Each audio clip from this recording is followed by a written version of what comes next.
I used to grab apples straight from the fridge until I learned this shocking truth. What I found under that shiny skin made me rethink everything. I always thought apples were the symbol of health. Simple, natural, pure.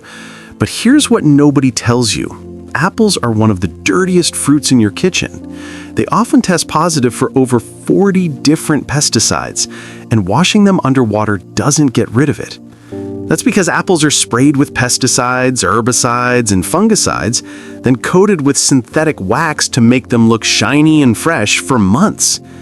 That wax traps the chemicals underneath the skin, and even worse, imported apples can sit in cold storage for up to a year before they are purchased.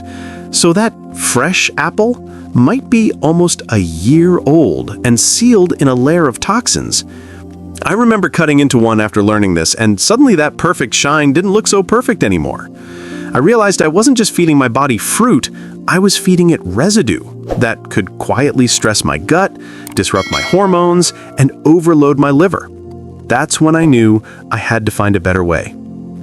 Here's what I do now, and what you can start today. 1. Soak apples in baking soda and water for 15 minutes. It removes more pesticide residue than just rinsing. 2. Add a splash of vinegar and a pinch of salt.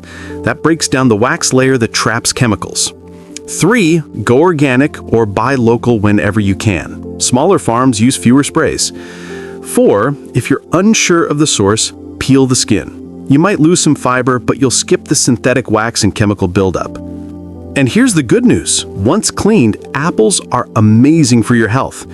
They're rich in pectin, a natural fiber that helps your body detox heavy metals, balance gut bacteria, and even lower cholesterol. So yes, an apple a day can keep the doctor away, but only if it's a clean one. If you found this eye-opening video interesting, hit the like button, subscribe to this channel, because your health deserves real food, not hidden chemicals. Stay healthy naturally.